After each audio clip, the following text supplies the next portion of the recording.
Hey guys, Midlife Media here. I know it's been a little bit since I made a video, but been a little busy. As you can see, my background's changed a bit. I We had a kid move out recently, and we had an empty room. We were trying to figure out what to do with it, and we decided to make an office for me. So I got a new desk. Got some new gear, some new monitors. Got my laptop set up in here. Got some new lights. My wife bought me a new microphone, so I figured I'd make a new video and test it all out. And I watched the Amityville Cursed Collection box set from Vinegar Syndrome. I made the pickup video previously, and so I'd watch it and give a little review. This review will have spoilers.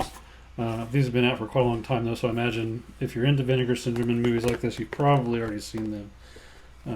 But if not, and you don't want to hear all the details, then you might as well not watch the rest of the video. But anyway, the first one was The Evil Escapes, and it's from 1989. And this one was about a mom who is a widow, and her kids moved into her mom's house after her husband passed away. And you can kind of tell her and her mom don't really get along very well. And she doesn't seem very fond of the kids either.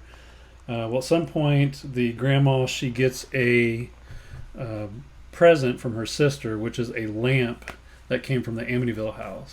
And that lamp, of course, is cursed. Hence the Cursed Collection name. All these films are about a cursed object from the Amityville house. But anyway, weird stuff starts happening, and the things start breaking. People start getting hurt. The grandma kind of starts blaming it on the kids, saying everything's been going wrong since they showed up. So her and her mom keep fighting. And anyway, this lamp, it's really it's a weird looking lamp. It stands probably like, I don't know, 6 feet tall. Looks kind of like a tree. It just looks gross. Like, I don't know why anybody would want to have that in their house. But the daughter's talking to the lamp, thinking that she's talking to her dead father. And the mom, keeps telling her, no, you're not, he's gone. You're not talking to him. And things just keep getting crazier. And basically, in the end, everybody sees that the lamp is the cause of all the chaos. And they end up destroying the lamp.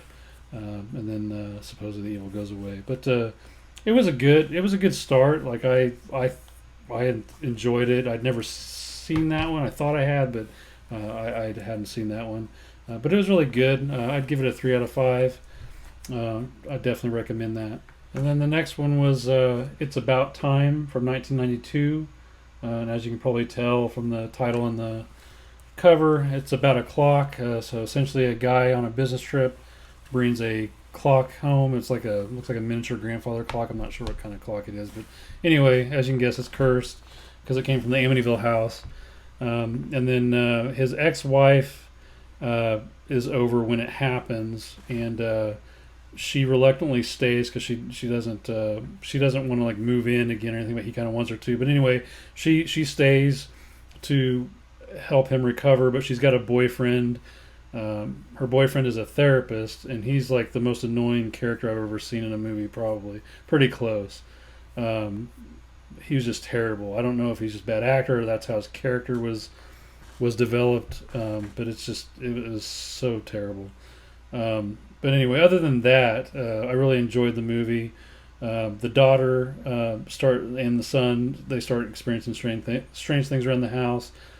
And of course, nobody believes them. And then eventually, the dad just gets sicker and sicker from his bite. He just keeps getting angrier and angrier, and it's good. It reminds me a little bit about of the first one, the original Amityville Horror, just from the dad, where he just keeps getting sicker and madder. Towards the end, he's about ready to kill everybody, and that's kind of how this one plays out. But it was really good. I'd give it, I'd say a 3 out of 5 also. And then next up is probably my least favorite one. This was A New Generation from 1993. And in this one, it's a young couple. They live in a loft. the guy is walking home. I can't remember from what, but he runs across a homeless guy who gives him a mirror, and it's a funky looking mirror, and he doesn't like it, so he gives it to his neighbor, who's an artist, and then she starts experiencing terrible things. She's got like a crazy boyfriend comes over and he gets killed and from the mirror.